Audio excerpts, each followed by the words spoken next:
여러분, 부부는 닮을까요? 안 닮을까요? 아직 결혼 안 해봐서 잘 모르십니까? 부모님을 보면 닮아가시는 것 같습니까? 안 닮아가시는 것 같습니까? 닮기 싫은 분도 계시군요. 리버풀 대회에서 연구를 했는데 부부는 닮는다. 왜냐하면 웃는 모습을 서로 보고 사용하는 근육이 점점 같아진답니다. 그래서 나중에 보면 부부간에도 웃는 모습도 닮고 식성도 닮고 심지어는 병까지도 닮는다 그러죠. 뉴욕타임즈의 기사는 또 살아가면서 닮는 게 아니라 처음부터 닮는 사람을 배우자로 고른다고 하는 겁니다. 프로이드의 심리학적 가설을 기반으로 사람은 자기가 좋아하는 사람은 자기하고 닮은 사람일 경우가 많다고 하는 것이죠. 닮아서 서로 배우자로 선택했듯이 또 다르지만은 서로 닮아가듯이 사람은 뭔가 사랑하고 좋아하고 가까이 있으면 닮는 것은 마찬가지 있는 것 같습니다. 그럼 여러분, 닮으려면 몇 년 정도 걸릴까요? 부부가 되자마자 닮기는 어렵잖아요. 몇 년 정도 살아야 닮습니까? 어르신 여러분, 대답 좀 해보십시오. 어느 정도 살아야 닮는가? 유타 주립대학에서 이런 조사를 했습니다. 65세 이상의 부부 1221쌍을 조사해 봤더니 65세 이상 된 사람 중에서 부부하고 혼자 사는 사람하고 차이가 있는데 어떤 차이가 있냐면, 혼자 사는 사람이 치매에 걸리는 확률보다 부부 중에 한 사람이 치매에 걸리면 다른 사람이 치매에 걸릴 확률이 7배가 높다는 거예요. 놀랍죠? 근본적으로 내가 치매에 걸릴 유전학적 소재가 있는 게 아니고, 같이 사는 사람이 치매에 걸리면은 일반적인 평균치보다도 7배 이상이 그 배우자가 치매에 걸릴 확률이 높다고 하는 그런 결과를 발표했죠.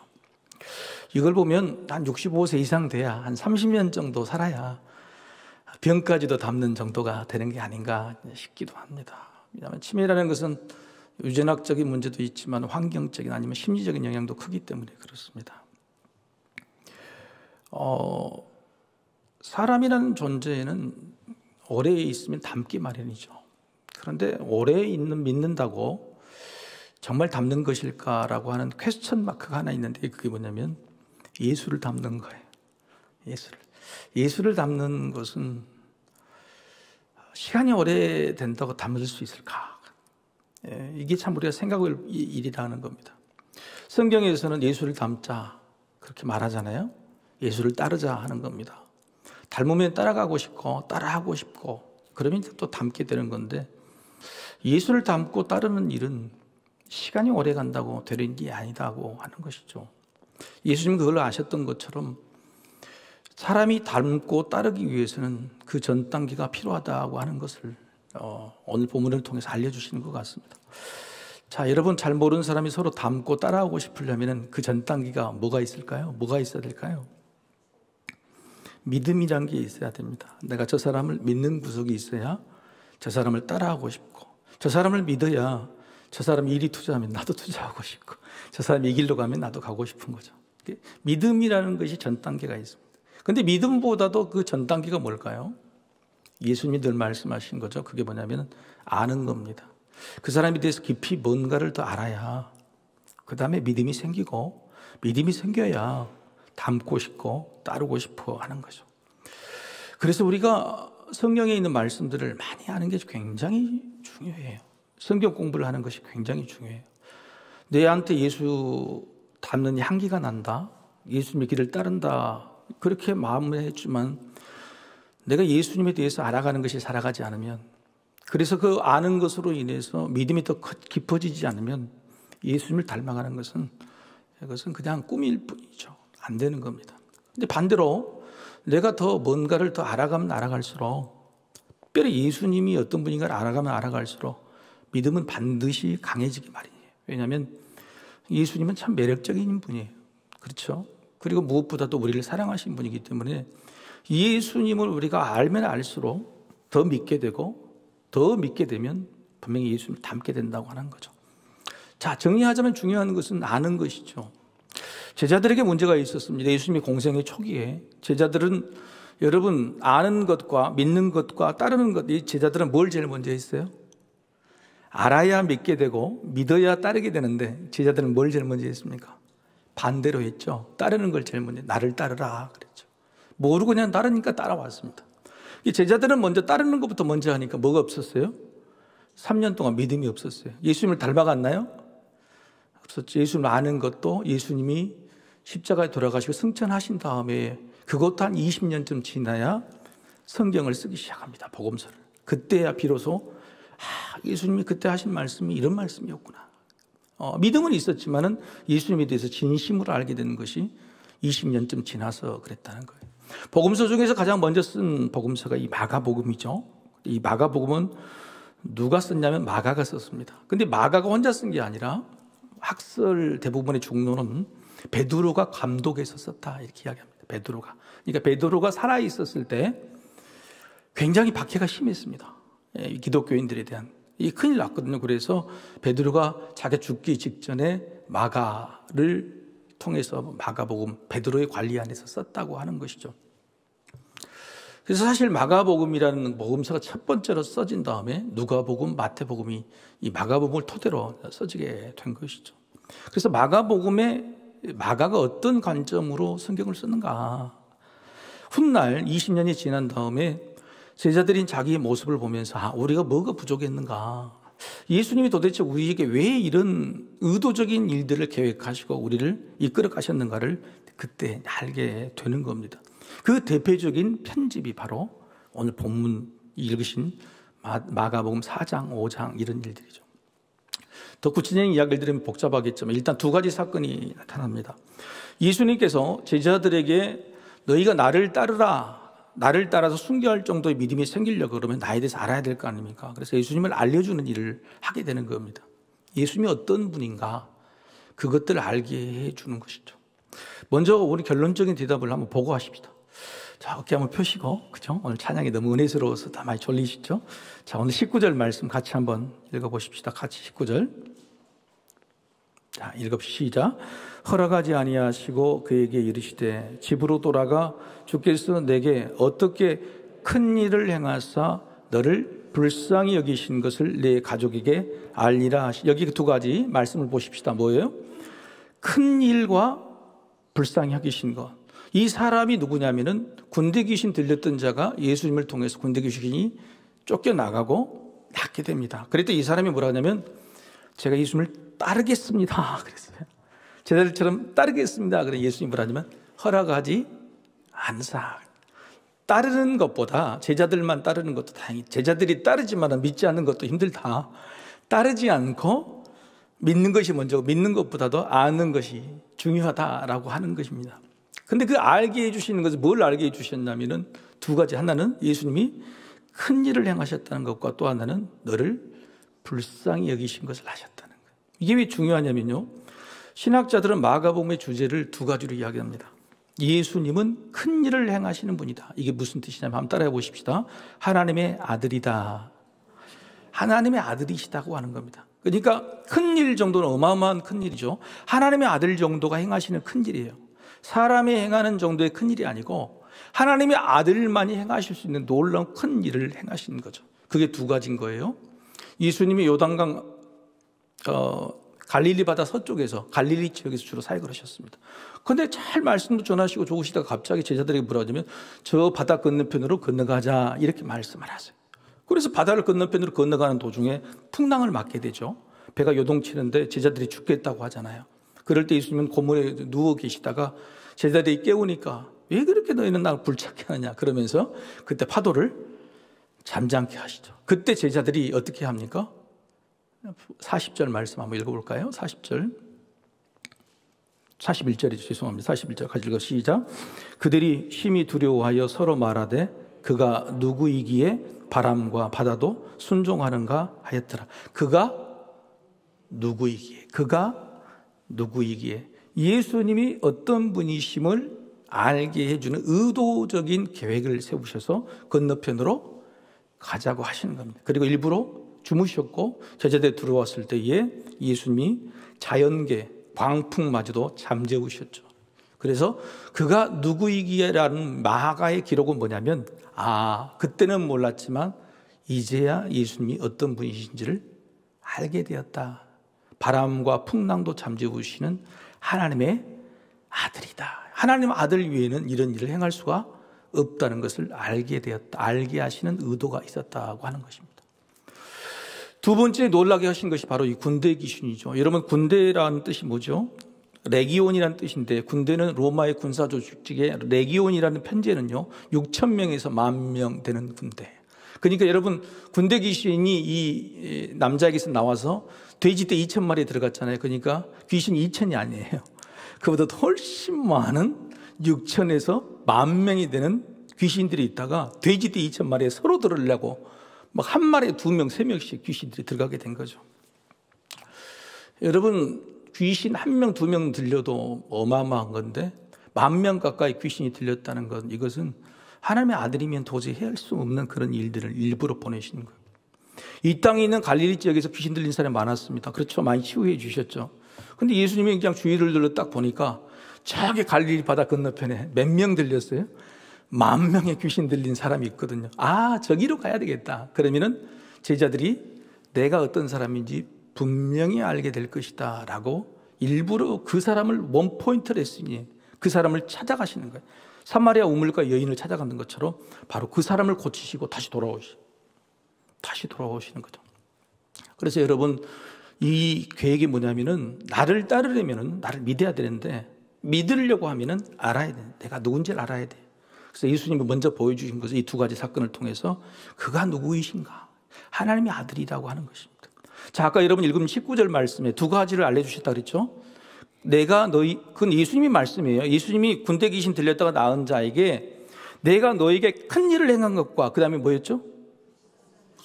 기억하시기 감사합니다. 불쌍히 여기시는 것이다. 하나님의 아들이요, 위대한 큰 일, 사람으로서는 도저히 감당할 어마어마한 큰 일을 행하시는 하나님의 아들이 나를 불쌍히 여기려고 오셨다. 나에게 오셨다는 거예요. 거기를 찾아오셨다고 하는 거예요. 그 사실이. 불쌍히 여기셔서 낫게 해주시는 거예요. 제자들을 불쌍히 여기셔서 제자 삼아주시고, 군대 귀신 들린 사람을 도저히 해낼 수 없는 그 사람을 낫게 해주신 것이죠. 그래서 예수님이 하신 말씀은 나는 너를 불쌍히 여기는 사람이라는 거죠. 이게 바로 마가복음의 둘째 주제입니다. 한번 따라해 볼까요? 하나님의 종. 하나님의 종. 하나님의 아들이신데 이 세상을 불쌍히 여기주시는 하나님의 사랑을 따라 이 땅에 내려오셔서 하나님의 그 사랑을 실천하시는 하나님의 종이다. 사람을 오히려 섬기는 종처럼. 오늘 또 그렇게 좋은 일을 하시고도 동네 사람들이 여기서 떠나가십시오. 왜요? 돼지떼가 또 손해보면 안 되니까, 죽으면 안 되니까 여기서 떠나가십시오. 사람을 불쌍히 여기시고 사랑하시는 놀라운 예수님이 마치 사람들에겐 좋은 일 하시고도 종처럼 취급받는 그 모습이죠. 그래서 오늘 예수님이 제자들에게 정말로 알려주고 싶은 것은 뭐냐면 내가 하나님의 아들이고 하나님의 종이라고 하는, 너에게 내가 어마어마한 큰 일을 보이고 너희를 불쌍히 여기러 왔다는 그 사실을 보여주시기 위해서 예수님 일부러 제자들을 바다 건너러 가자. 그리고 바다 건너면서 또 넘어서 그 일을 해가지고 다시 건너오셨다고 하는 것이죠. 그래서 여러분, 본문을 볼 때에 마가의 편지부들을 봐야 돼요. 우리가 여기서 볼 때는 귀신 들린 사람 고쳐주시는 치유의 은사, 자연계를 이렇게 생각하신 거지만 정말 중요한 포인트는 뭐냐면은 믿도록 하는 거예요. 믿도록 하기 위해서 내가 누구인지를 알려주시는 게 굉장히 중요하다고 하는 겁니다. 여러분, 누군가를 닮아가려고 하면요, 여러분은 그분이 어떤 사람인가, 무슨 일이 있는가 아시기를 바랍니다.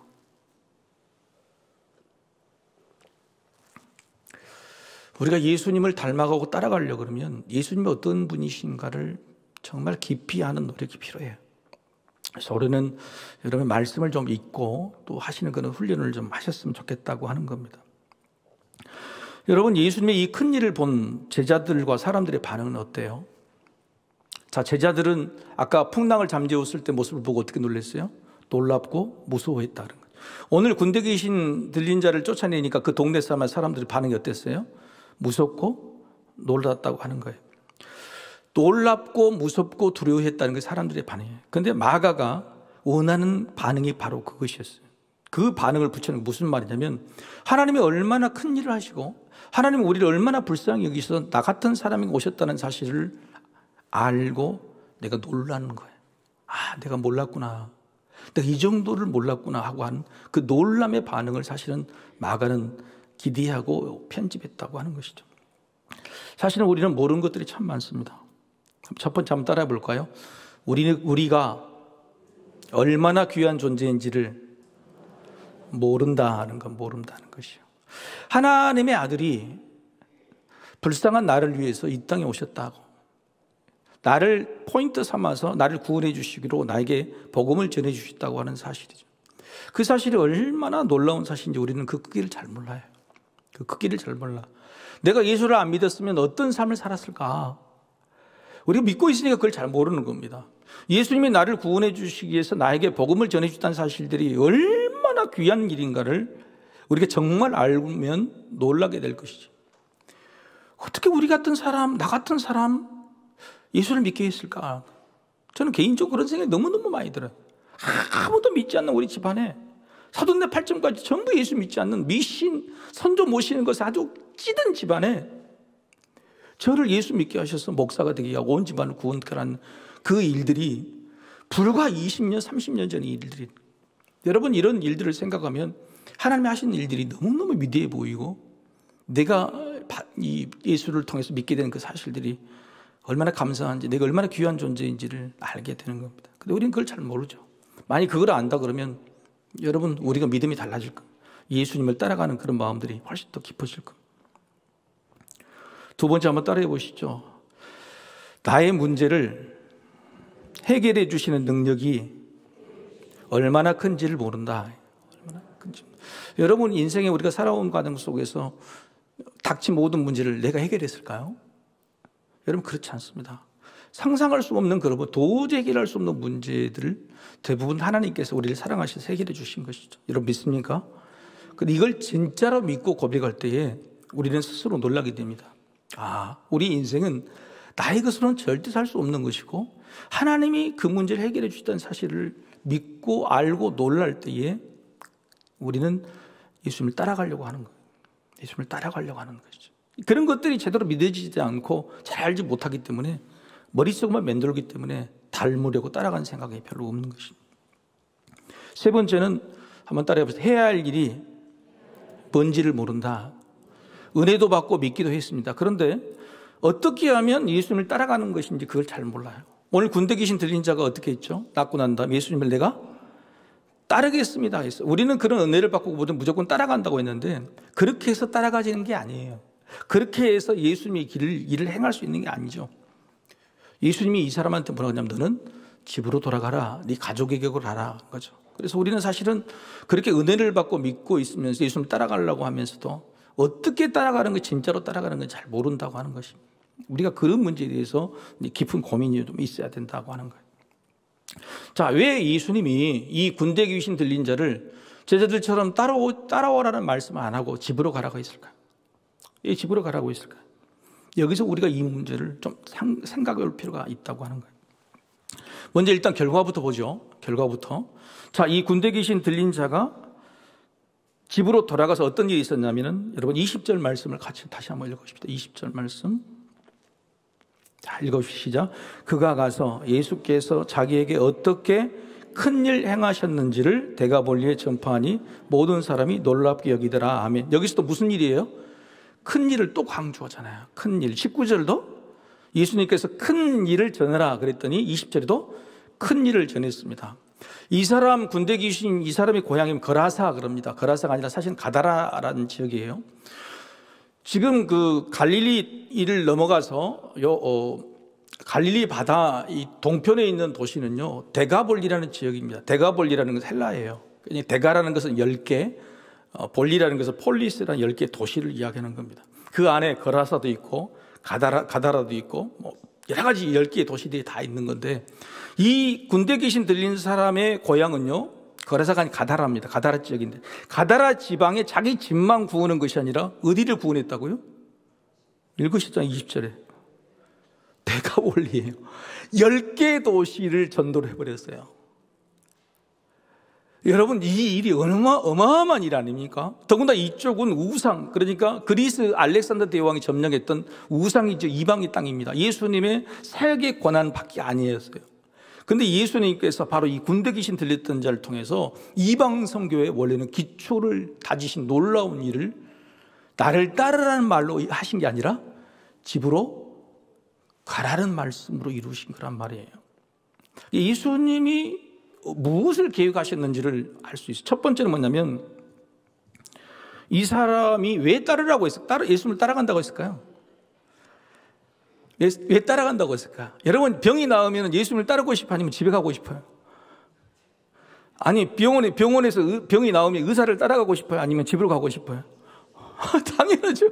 근데 왜 예수를 따른다고 그랬을까요? 여러분, 이 군대 귀신은요, 또 병에 걸릴까봐, 또 귀신 들릴까봐. 자기 인생이 지긋지긋한 인생인데 이제 낫게 됐는데 또 병에 걸릴까봐 하고 하는 겁니다. 그러니까 따르는 것보다 그 전에 뭐가 없는 거예요? 믿음이 아직 없는 겁니다. 확신 치유됐는지 확신도 놀라기만 하지 아직 믿음이 있다는 말 전혀 표현이 없었거든요. 여러분, 이것도 궁금하지 않으세요? 오늘 본문에서 여러분 우리가 얼마나 아는 것이 중요한가를 저는 성경을 읽으면 수십 번 수백 번 읽어도 또 새삼 제가 한번 질문 한번 들려볼게요. 여러분이 너무너무 잘 아시는가. 자, 오늘 예수님이 지방으로 넘어가셨을 때에 군대 귀신 들린 자가 왔습니까? 아니면 귀신이 예수님께 찾아왔습니까? 귀신이 먼저 왔죠. 근데 그 뒤에 설명이 있죠. 예수님께서 먼저 그들에게 나가라고 하신 거죠. 예수님이 먼저 찾아갔죠. 자, 군대 귀신이 뭐라고 그랬냐면은 항복을 합니다. 그리고 저 돼지떼에 들어간다고 그랬죠. 돼지떼에 들어가고 허락하셨죠. 2,000마리 돼지떼에 들어간다고 군대 귀신 말하는 것은 귀신들이 살라고 하는 거예요? 죽으려고 하는 거예요? 네? 죽으려고요?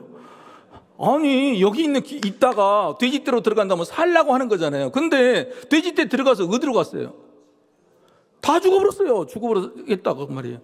그러면은 군대 귀신이 돼지떼 정도를 못 했겠어요? 이 말은 무슨 말이냐면 예수님이 돼지떼에 들어가서 죽여버리신 겁니다. 귀신들을 완전히 없앤. 적어도 군대 귀신 들렸던 자가 봐라, 인자 귀신 있냐 없냐 이걸 보이신 거예요. 귀신들은 살려고 들어갔는데 몰살을 시켜버린 예수님이 그렇게 이유는 뭐냐면 이 군대 귀신 들렸던 자 봐라, 네를 괴롭혔던 귀신들 이제는 없다, 다 죽었다는 사실을 보여주는 겁니다. 믿게 하시려고 하는 거예요. 믿게 하시려고 하는 거예요.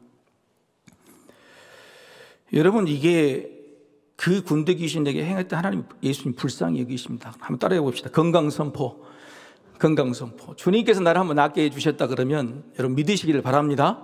벌벌벌 떨어가지고 또 아플까 싶어서 염려하면은 이거 똑같은 일인 거예요. 그건 믿음이 없는 거예요. 따라갈 수가 없는 거예요. 행여내가지고 몸이 아프더라도 죽을까 염려하는 것이 아니라 주님께서 나를 찾아오셔서 낫게 하신다. 할렐루야. 그런 믿음으로 선포하는 것이죠. 예수님께서 필요한 것은 뭐냐면 너의 나았다는 건강 선포를 내 앞에 쓸 것이 아니라 누구한테 하라고요?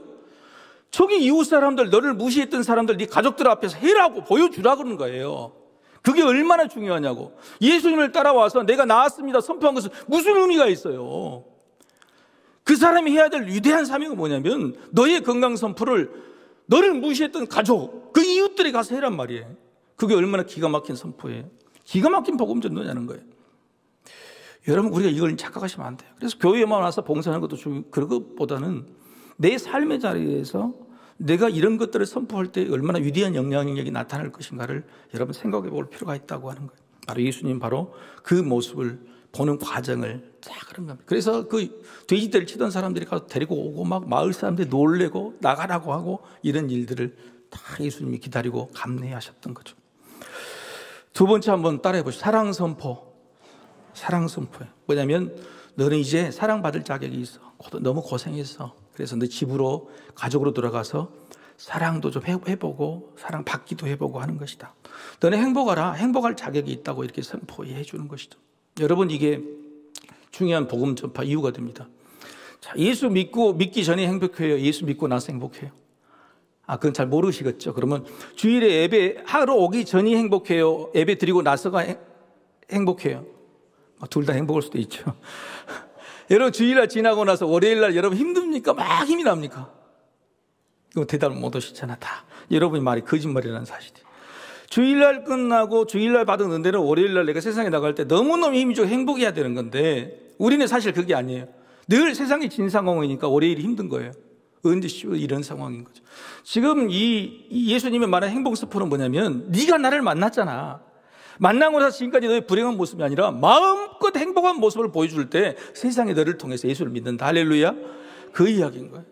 그래서 제가 매번 말씀하시죠. 제발 주일날 집에 저녁에 들어가서 라면 끓여주지 말라고. 설거지 안 해놓고 너희들 알아서 먹으라 그런 말 하지 말라고. 가서 싸우지 말라고. 많이 찔리신가 봐요, 집사님들. 주일 저녁 피곤하니까 얘들 땡겨놓고 부부끼리 또 싸워. 내일 나갈 것도 생각은 이런 것이죠. 그럼 애들이 볼 때는 우리 엄마 아빠는 예수님만 만나고 오면 싸운다. 교회만 다니고 오면 힘든다. 이런 모습이 보여주는 거죠. 예수님이 말하는 것은 뭐냐면 네가 진짜 잘할 수 있는 것은 인생에서 힘들고 어려운 일들을 이제는 행복하니까 그 행복한 모습을 보여주라는 거예요. 너 두려워하고 무서워했잖아. 그런데 네가 행복하고 좋은 사람이라는 사실을 보여주라는 것이죠. 이게 행복 선포인 거예요. 예수를 믿고 예수를 만나고 예수를 따른다는 게 뭐냐? 그런 거예요. 교회 갔다 오면은 막 즐겁고 뭔 일도 안 주고 막 행복해지는 거예요. 주일날 지나고 나면 월요일날 막 사람이 좋아지는 거예요. 목요일부터는 화를 낼지 모르지만 하여튼 교회만 갔다 월요일, 화요일 괜찮아지는 거예요. 이런 모습이 정말 우리가 복음을 전하는데 너무너무 중요한 일이라고 하는 거예요. 세 번째 한번 따라해 봅시다. 사명선포. 사명선포는 뭐냐면 가서 네 가정에 네 집에 그것이 네 사명이라고 하는 것이죠. 그것이 네 사명이라는 거죠.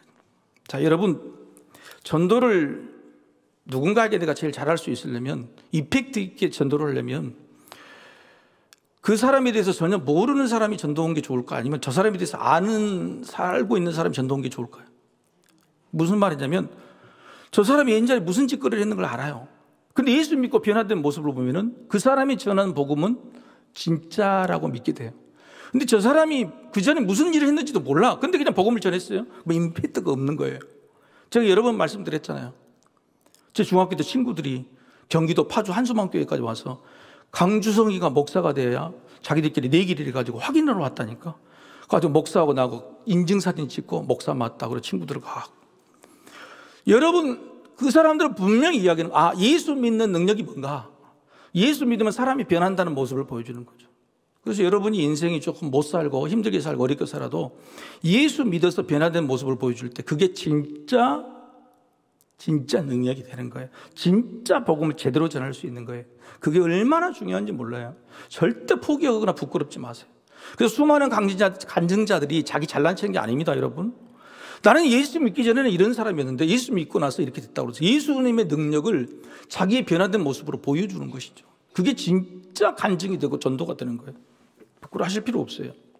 그래서 여러분이 가지고 있는 어떤 문제, 세상에 도저히 이해할 수 없는 그런 악한 짓이라도 예수 믿고 내가 변화됐다는 사실이 여러분 가족이나 여러분 친한 사람에게 가장 잘 보일 수 있는 전도의 방법이다. 근데 왜 못 오냐? 따라해 봅시다. 변화가 안 돼서. 변화가 안 되니까 가장 가까운 사람한테 전도를 못 하는 거예요. 피하고 다니는 거 오히려. 모르는 사람한테 전도하기 좋죠. 여러분, 주님이 왜 우리를 가족에게 보낼까요? 세상에 나가서 전도한 게 아니라 네 가족과 네 집으로 보내는 것은 그것은 가족이나 집에 있는 그 사람들이 우리가 전도해야 될, 우리 아니면 할 수 없는 일이기 때문에 우리에게 맡겨진 사명이란 말이에요. 그런데 그 일을 어떻게 감당할 수 있냐? 예수 만나서 변화된 모습으로 그게 할 수 있다고 하는. 변화되지 않으면 절대 못합니다. 그래서 오늘 여러분 올해 이 첫 설교로 이걸 한 이유는 뭐냐면 하나님이 우리에게 가정에 보내셨고 믿지 않는 내 친구들에게 보내셨다 그러면 내가 어떻게 이 사명을 감당해야 될 것인가를 세 가지로 결단했으면 좋겠어요. 아까 이야기했지만 첫 번째는 건강 선포를 했으면 좋겠어요. 건강 선포. 아플 수도 있고 힘들 수도 있고 문제가 많을 수 있잖아요. 그죠? 근데 거기에 빌빌빌 하는 모습 보이지 말고 저 사람은 아픈데도 저렇게 웃어? 저렇게 큰 문제를 가지고 있으면서도 저렇게 밝아? 저러면서 낙심하지 않고 힘을 내? 오히려 행복 바이러스가 나는 이런 모습. 나는 건강하다. 육신은 찌들고 경제적인 문제는 너무너무 아프고 가정사는 힘들지만은 내 영혼만큼은 건강하다. 할렐루야. 이걸 선포하라는 거예요. 이런 변화된 모습을 선포해요. 오히려 내가 다 잘 살고 돈 많고 하는 것보다도 내가 문제가 잘 풀려서 그것 전도한 것보다도 지질이 아프고 지질이 못 나고 지질이 돈 없을 때 그럼에도 불구하고 내가 행복하다고, 내가 건강하다고 선포하는 것 그 자체가 훨씬 더 큰 복음 선포가 되는 거예요. 그래서 우리가 기도할 때 제발 낫게 해주세요, 돈 벌게 해주세요, 이런 기도보다도 차라리 하나는 이런 상황 속에서 내가 기뻐함으로 복음을 전할 수 있게 해달라고. 이게 바로 얼마나 위대한 일이냐 말이에요. 그게 진짜 위대하고 하나님 기뻐하시는 일이라고 하는 거예요. 두 번째는 사랑 선포를 좀 하시길 바랍니다. 사랑.